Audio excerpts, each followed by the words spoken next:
शिवाय। हे समस्त प्रिय आत्मा मित्रों, प्रभु प्रेमी, गुरु प्रेमी, ध्यान प्रेमी आत्माओं, आप सबके भीतर विराजमान अविनाशी अनंत परम गुरु परमात्मा के श्री चरणों में हिमालय ऋषि का कोटि कोटि प्रणाम।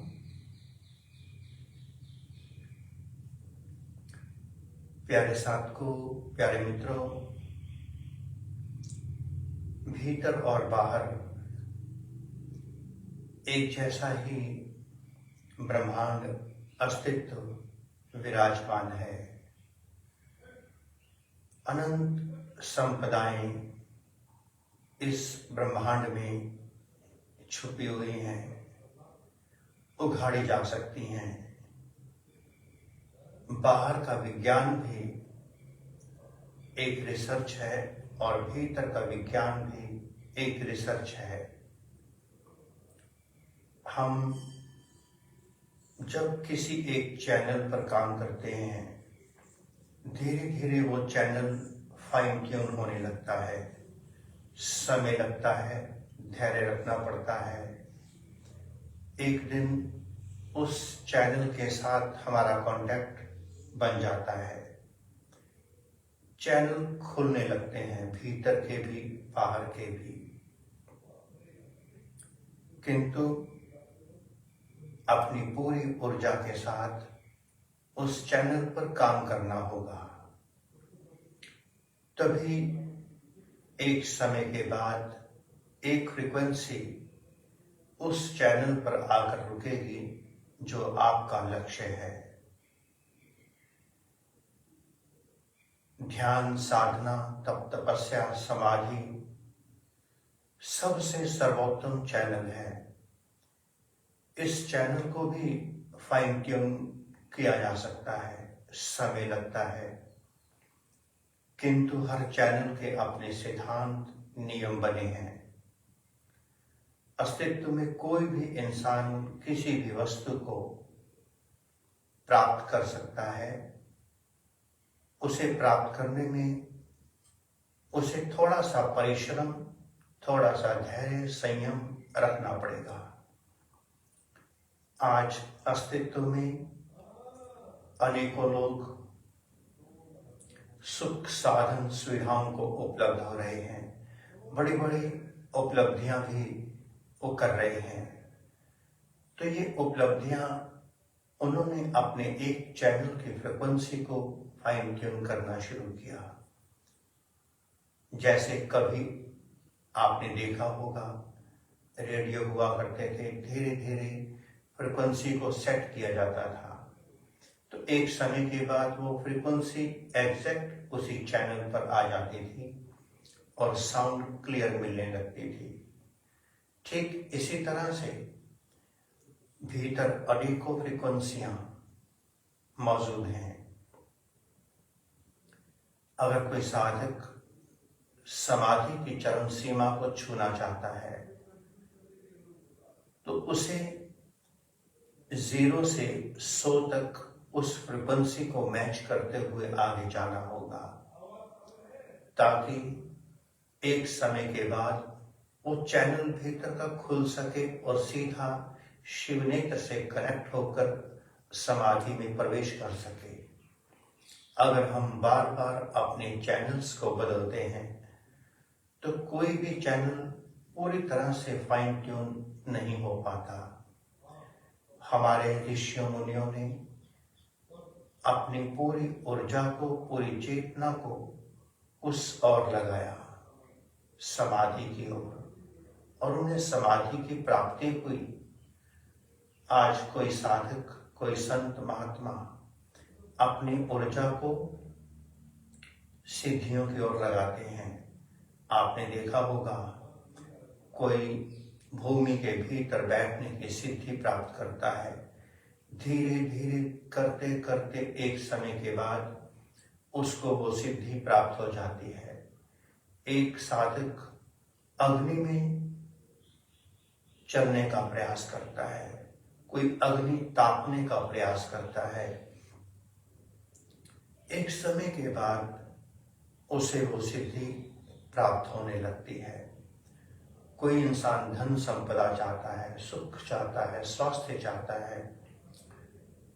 एक समय में जब तक उसे उसका लक्ष्य प्राप्त ना हो जाए, तब तक वो अपनी पूरी ऊर्जा को उस ओर बहा दे। निस्संदेह एक समय आएगा कि उसकी ट्यूनिंग उस चीज से हो जाएगी। पर एक बात का भीतर के विषय में ध्यान रखना, बाहर के विषय में तो नहीं कहेंगे क्योंकि विषय हमारा भीतर का है। अगर आपने समाधि का चैनल चुना तो उस समाधि के चैनल के रास्ते में आने वाली हर चीज का आपको त्याग भी करना होगा और त्याग होता भी जाएगा। हालांकि ये सूत्र बाहर भी वही काम करता है क्योंकि विषय हमारा भीतर का है, इसलिए हम उस ओर इशारा कर रहे हैं। जैसे जैसे कोई साधक अपनी प्यास को परमात्मा बनाना चाहता है, समाधि में उतरना चाहता है, तो उसके मार्ग में आने वाली हर रुकावटें, हर बंधन अपने आप ही दूर होने लगते हैं और अपने विवेक संयम से उन्हें दूर करना भी पड़ता है। अर्थात समाधि का जो द्वार है वो त्याग के साधन से खुलेगा। अगर साधक के जीवन में त्याग नहीं होगा तो समाधि का चैनल नहीं खोल सकता। वासना थोड़ी सी बढ़ाओ, अग्नि है ये, अपने आप फैल जाएगी। उपासना अग्नि है, थोड़ी सी बढ़ाओ, बढ़ती चली जाएगी। इसलिए प्यारे साधकों, हम सभी ने अनेकों जन्मों में सब किया, बहुत कुछ किया।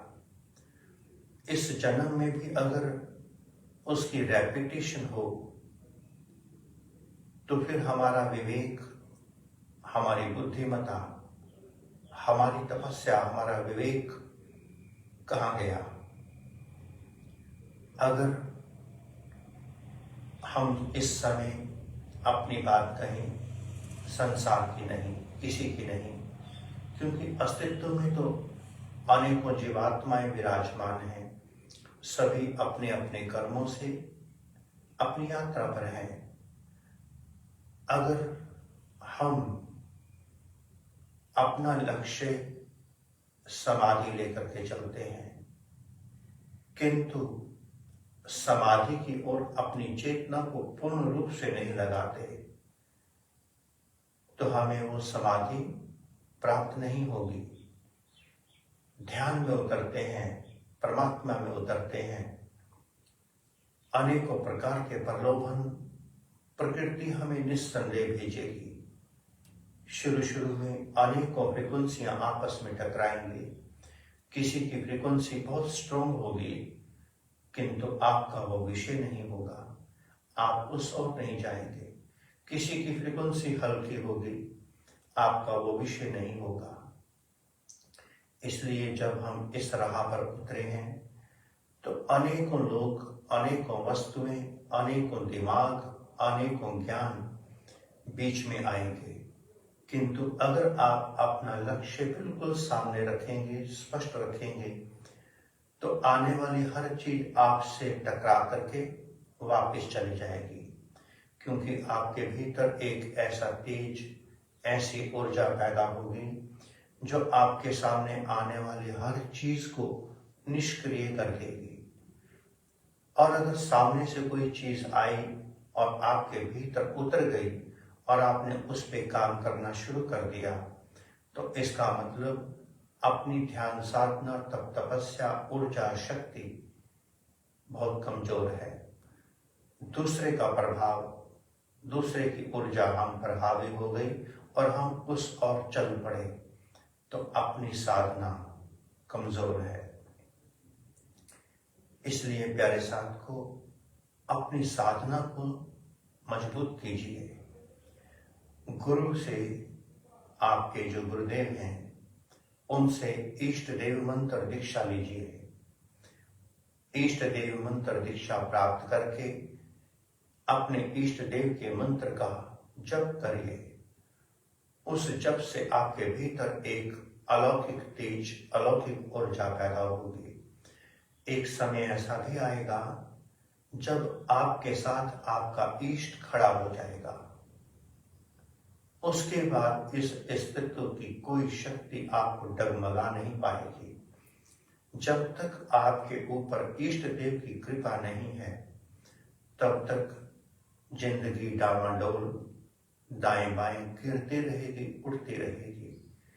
जिस दिन इष्ट की कृपा हो गई, उस दिन आप चाहकर भी दाएं बाएं नहीं हो सकते, क्योंकि जब परम पिता परमात्मा हमारा हाथ पकड़ लेगा, फिर प्रकृति की कोई माया, कोई खेल हमें अपने आप में उलझा नहीं पाएगा।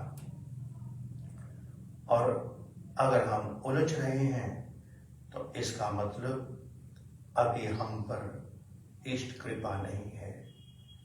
तो सर्वप्रथम आप सभी साधक अपने अपने गुरुदेव की शरण जाकर उन्हें विनय करके, प्रार्थना करके गुरु दीक्षा नहीं लेना, क्योंकि गुरु तो कोई इस अस्तित्व में है ही नहीं जो हमें गुरु दीक्षा दे सके। सच्चा गुरु, परम गुरु परमात्मा है जो आपके भीतर विराजमान है। मां भगवती कुंडलिनी शक्ति के रूप में जब वो जागृत होगी, वही आपको दीक्षा देगी, ज्ञान सब कुछ देगी। उससे पहले आप बाहर के मार्गदर्शक गुरु के सानिध्य में जाकर, गुरुदेव के सानिध्य में जाकर उनसे इष्ट देव मंत्र की दीक्षा लेंगे। इष्ट देव मंत्र दीक्षा का मतलब जिस इष्ट के आप उपासक हैं, जिस मंत्र का आप जप पहले से ही करते आ रहे हैं, बस बाहर का गुरु, बाहर का मास्टर अपनी ऊर्जा शक्ति को उस मंत्र के साथ जोड़ करके वापस आपको प्रदान कर देगा। आपका कुछ बदलेगा नहीं। ये नहीं कि अगर वो राम के उपासक हैं, आपको भी राम का मंत्र देंगे, राम ही आपके इष्ट होंगे, ऐसा नहीं। जो आपके इष्ट हैं, अगर आप शिव के भक्त हैं, शिव आपके इष्ट हैं, राम आपके इष्ट हैं, कृष्ण आपके इष्ट हैं, और जो मंत्र आप जन्म से लगातार जपते आ रहे हैं, जो आपकी श्वास सांस रोम रोम में उतर गया, उस मंत्र को भी नहीं बदलते, बस उसी मंत्र में अपनी ऊर्जा जोड़ करके उसे और शक्तिशाली करके आपको दे देते हैं, ताकि आपकी गति बढ़ जाए। ये है इष्ट देव मंत्र दीक्षा। तो चलिए प्यारे साथियों, प्यारे मित्रों, अपने अनंत की यात्रा पर, परमात्मा की यात्रा पर बहुत तेज गति से उतर जाइए। इन सांसों का कुछ नहीं पता कब कहाँ शाम हो जाए, इसलिए अपने जीवन को मनमुखी होने से पहले गुरुमुखी बना लें, ताकि आपका कल्याण हो जाए। ओम नमः शिवाय। पुनः से आप सबके भीतर विराजमान अविनाशी अनंत परम गुरु परमात्मा के श्री चरणों में हिमालय ऋषि का कोटि कोटि प्रणाम, और संपूर्ण ब्रह्मांड में विराजमान समस्त देवी देवताओं, समस्त ऋषियों, मुनियों, गुरुजनों, संत महापुरुषों की ओर से आप सबको शुभ आशीष, शुभ मंगल कामना। आगामी ध्यान शिविर के बारे में आप डॉक्टर गौरव आनंद और ऑर्गेनाइजर अमित कुमार जी से संपर्क कर सकते हैं। ओम नमः शिवाय।